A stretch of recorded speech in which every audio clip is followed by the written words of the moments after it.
Le VACOG, qu'est-ce que c'est que ce truc? Alors, le VACOG est ça vient parler de nos perceptions sensorielles, de la manière dont on perçoit le monde avec nos sens.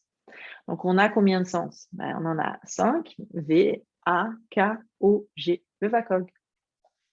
Le premier sens, celui qui, semble-t-il, est le plus usité. Alors, même si les tests qui ont été faits là-dessus ne montrent pas, il y a plusieurs tests qui ont été faits dans le monde et ils ne montrent pas le même résultat. Il semblerait, en tout cas, c'est acquis, que le sens qui est le plus utilisé pour nous dans le monde matériel dans lequel nous vivons, c'est le V, c'est le visuel. Ensuite vient le sens auditif, donc tout ce qu'on entend. Donc, on perçoit le monde d'abord par nos yeux, ensuite par nos oreilles. Ensuite, le cas, c'est le kinesthésique par notre corps. Ça, ce sont les 3 sens les plus importants dans notre manière, dans notre schéma, dans notre interactivité avec le monde. Il y a 2 autres sens que vous connaissez aussi. Donc, le O, c'est l'olfactif, et le G, c'est le gustatif. Ça, ce sont des sens qui sont plus secondaires, qui viennent en support, en fait.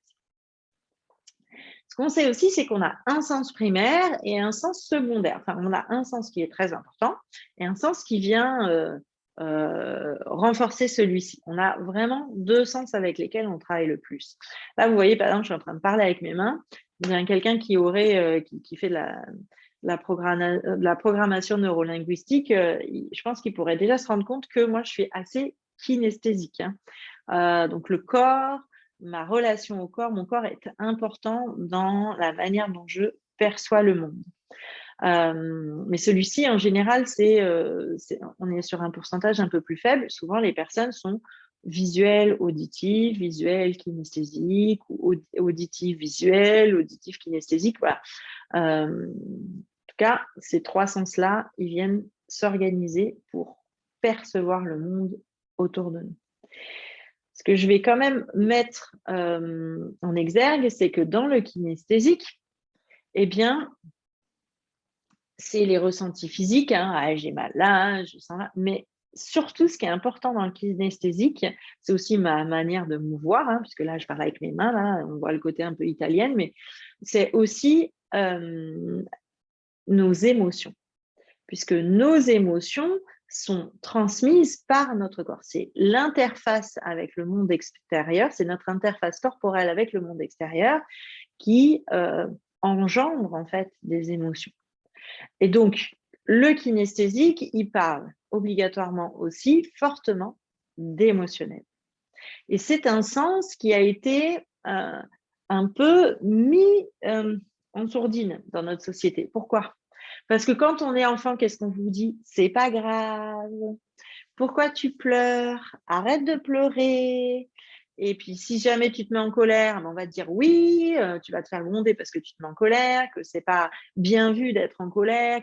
Donc, qu'est-ce qu'on fait dans notre société? On passe notre temps, quand on est enfant, à nous faire rentrer dans des cases, même si on est rond, on nous met dans du carré, et à étouffer nos émotions. Qu'est-ce qu'on fait quand on étouffe nos émotions? On se déconnecte de nos sensations corporelles. Et donc, j'ai pu me rendre compte, alors est-ce que c'est parce que moi je suis kinesthésique ou est-ce que c'est parce que c'est une réalité sur le terrain, que les sens qu'on utilise dans notre quotidien, dans notre monde matériel, ne sont pas forcément à la même proportion que les sens que nous utilisons dans la connexion sensorielle ou la communication animale. Et ce sens, c'est pour ça que je vous ai parlé du kinesthésique essentiellement, parce qu'en fait, le kinesthésique ressort beaucoup plus dans la connexion qu'on va avoir avec les animaux. Alors, beaucoup de gens s'attendent à voir, ils veulent voir des images. Il est fort probable que vous en voyez, mais peut-être que votre canal de réception va être l'auditif. Peut-être qu'en fait, vous allez entendre les animaux parler. Vous espérez les voir et vous allez peut-être les entendre. Peut-être que vous espérez les entendre et peut-être qu'en fait, vous allez ressentir des émotions ou peut-être ressentir des douleurs dans votre corps. Donc, ce qui est important, c'est d'aller en fait explorer comment c'est pour vous. Lorsque vous travaillez en état modifié de conscience, cet état alpha qui va vous permettre de rentrer en connexion avec les animaux, eh bien, comment vos sens se manifestent, comment vous percevez l'information. Et du coup, ça va vous aider aussi à rentrer en connexion avec l'animal et à savoir que peut-être que ça va être du visuel, peut-être que vous allez avoir une image, peut-être que vous allez avoir un son, voilà, et vous allez plus facilement rentrer comme ça dans la connexion. Mais ce qui est important aussi de savoir, c'est que vous avez vos sens de perception, mais l'animal aussi. Et que du coup, il y a des animaux qui communiquent différemment. Et ce n'est pas lié forcément à leur espèce, qui m'a beaucoup étonnée moi au départ. Ce n'est pas forcément lié à l'espèce, c'est vraiment lié à l'individu.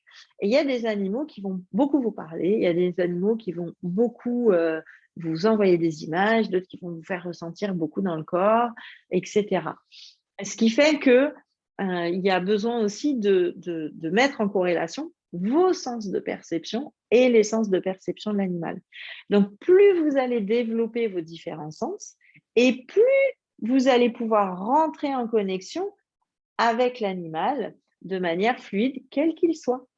Voilà. Donc après, c'est juste un exercice et des exercices d'entraînement, de pratique au quotidien. Déjà, de se rendre compte de comment vous fonctionnez dans votre vie classique, matérielle, physique, et de comment vous fonctionnez lorsque vous êtes en état modifié de conscience, lors des méditations ou avec les animaux. Et peut-être que vous verrez que ça fonctionne de la même manière, mais peut-être pas.